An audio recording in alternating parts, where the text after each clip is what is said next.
화제의 뉴스를 골라 과학 기자의 시선으로 분석하는 과학 본색 시간입니다. 이동훈 기자와 함께하겠습니다. 안녕하세요. 어서 오세요. 안녕하세요. 네. 오늘은 어떤 이야기 나눠볼까요? 네, 이제 2020년 새해가 밝았잖아요. 네. 올해가 바로 경자년 흰쥐의 해입니다. 흰쥐가 다산과 풍요, 번영 이런 걸 상징한다고 하죠. 네, 이 경자년의 경이 흰색을 의미한다고 네. 하더라고요.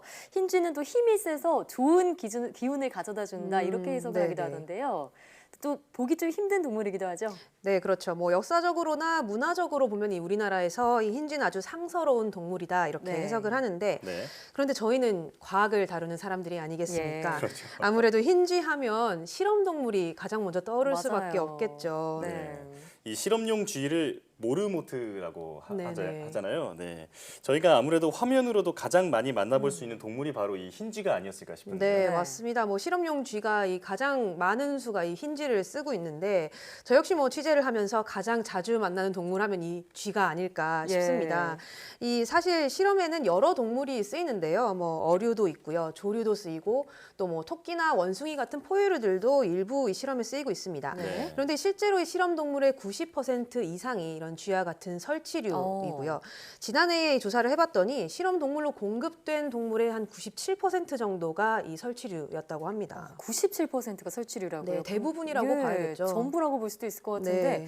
이렇게 쥐를 실험 동물로 많이 쓰는 이유가 따로 있나요? 네, 우선 쥐는 이 사람과 유전자가 99% 정도 같습니다. 예. 정확하게 말하자면 한 80% 정도의 유전자는 동일하다고 볼 수 있고요. 19%는 매우 닮았다고 합니다. 그러니까 이 사람과 쥐의 유전자 가운데 완전히 다른 게 한 1%밖에 안 되는 거죠. 네. 네. 이런 특징 때문에 아무래도 이 사람이 특정 질병에 걸렸을 때 유전적으로 어떤 연관성이 있는지를 보려면 쥐를 이용하는 게 가장 유리한 겁니다. 예. 또 이 쥐는 다산의 상징으로 꼽히는데 번식력이 아주 뛰어납니다. 보통 한 번에 5마리에서 10마리 정도, 또 많게는 한 15마리까지도 새끼를 낳는데요. 네. 임신 기간이 3주밖에 안 되고요. 또 분만 후에는 바로 다시 임신을 할 수 있다고 합니다. 여기다가 또 이 쥐의 수명이 짧은 것도 좀 영향을 주는데요. 네. 보통 이 질병이나 의약품의 효과를 검증을 하려면 우리가 다음 세대에 어떤 영향을 미치는지가 굉장히 중요합니다. 네. 근데 사람의 경우는 보통 80살 이상, 요즘은 100살까지도 산다 그렇죠. 이렇게 얘기를 하잖아요.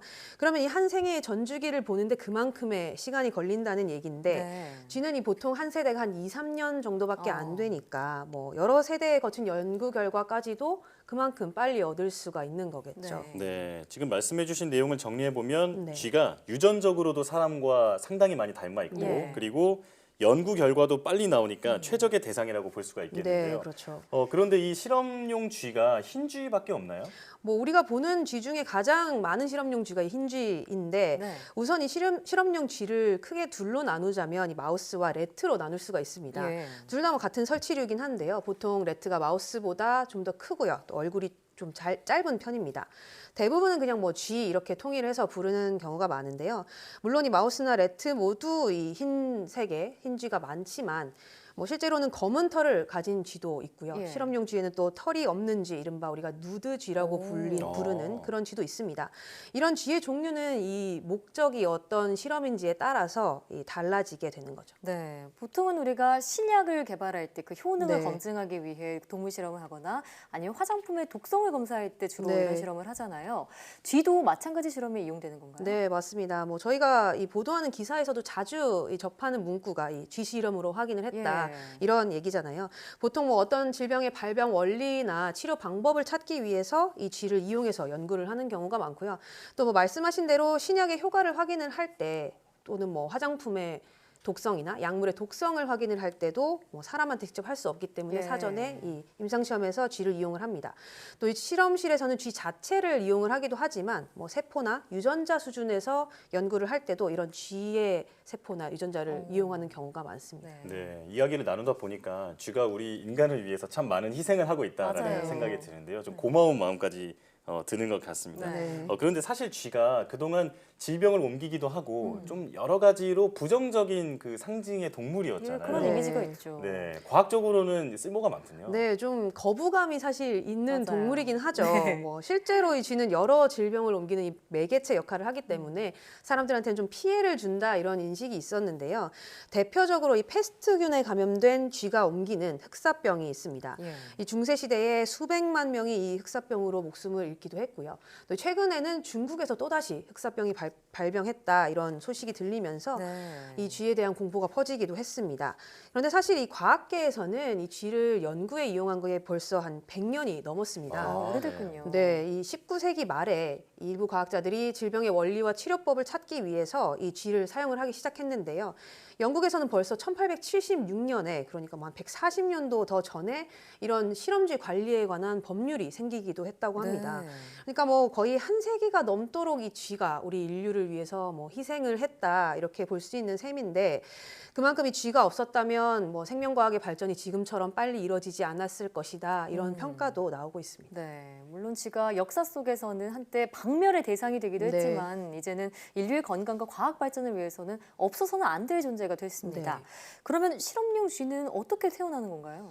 네, 뭐 현재 이 실험용쥐는 한마디로 만들어진다 이렇게 보시면 될 것 같은데 아, 보통 이 흰쥐의 경우는 우리나라에서 한 해 동안 한 400만 마리 정도가 생산이 되고요. 예. 또 이 실험용으로 쓰인다고 합니다. 아. 이 요즘은 전문적인 실험동물 공급 업체가 있어서 국내에서도 이런 업체들이 쥐를 교배를 해서 새끼를 낳고 키우게 됩니다. 네. 먼저 이런 업체들에서 이 자연 교배로 새끼를 낳게 되고요. 그럼 이 어린 쥐들이 어미와 함께 자라다가 이제 한 열흘 정도가 지나면 사료를 섞어 먹게 됩니다. 예. 이 사료 같은 경우는 이제 앞으로 실험실에 가서도 계속 먹게 되는 그런 사료들인데 한 3주 정도가 지나게 되면 이제 실제 연구실로 가게 되는데요. 네. 이때 의 크기가 보통 한 마우스 같은 경우는 8에서 13g 정도 그리고 아. 레트는 한 40g 정도가 된다고 좀 더 합니다. 크다고 했죠. 네. 아무래도 이 연구용으로 사용을 하려면 이 질병이나 세균에 노출이 되면 안 되잖아요. 예. 그래서 이 업체에서도 이런 실험용 동물의 경우는 거의 뭐 무균실 수준으로 뭐 아주 철저하게 관리를 하고요. 또 뭐 대학이나 실험실 같은 경우에서도 대부분이 별도의 시설들을 만들어서 이런 실험 동물들을 철저하게 관리를 하고 있습니다. 네. 그렇군요. 그래도 아무래도 좀 생명이 있는 동물이다 보니까 네. 아무리 과학을 위해서라고는 하지만 그래도 좀 불쌍하다는 마음이 좀 네. 들거든요. 미안하다 생각- 네, 좀 있고요. 안타까운 마음이 들죠. 예. 그래서 요즘은 이런 실험 동물을 좀 줄이기 위해서 이 많은 노력을 하고 있습니다. 네. 대표적인 게 이 오가노이드라는 건데 이 오가노이드는 줄기세포를 3차원적으로 배양을 하거나 제조합해서 만든 장기 유사체 그러니까 뭐 한마디로 인공 장기입니다. 근데 이러한 오가노이드를 이용을 하면 인공적으로 우리가 뭐 심장이라든가 위라든가 이런 장기를 만들 수가 있으니까 네. 동물을 이용하지 않고도 연구 결과를 얻을 수가 있는 거죠. 예.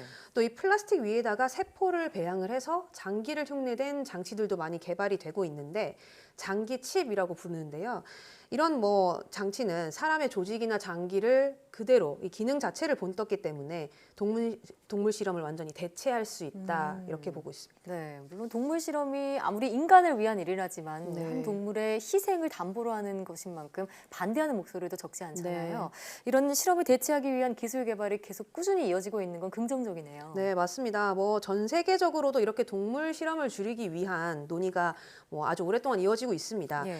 세계보건기구에서는 뭐 윤리적인 차원에서 이 동물 실험의 3R 원칙이라는 걸 정해서 예. 이 지키자 이렇게 권고를 하고 있는데 풀이를 하자면 이 동물 실험에 사용되는 개체 수를 최대한 줄이고 또 고통을 최소화하고 최대한 다른 실험으로 대체하도록 찾아보자라는 겁니다. 예. 물론 이 강제성이 있는 건 아니지만 권고를 하고 있기 때문에 아무래도 이런 뭐 노력들이 국내 과학계에도 어느 정도 영향을 주지 않을까 생각이 네. 됩니다. 네. 사실 올해 소비 트렌드로 꼽혔던 것 중에 하나가 이 동물 권리를 생각하는 네. 소비였는데 모피를 입지 않는 분들도 많이 계시고요. 맞아요. 이제는 이제 소비자들의 인식이 바뀌면서 동물 실험을 하지 않은 제품을 찾는 그런 움직임도 많이 보이고 있습니다. 네. 이런 것들도 동물 실험을 줄이고 또 실험용 쥐의 희생을 줄이는 결과로 이어지지 않을까 이렇게 생각이 드는데요. 네. 네, 오늘 말씀 듣고 나니까 쥐가 참 고마워집니다. 네. 오늘 말씀 고맙습니다. 잘 들었습니다.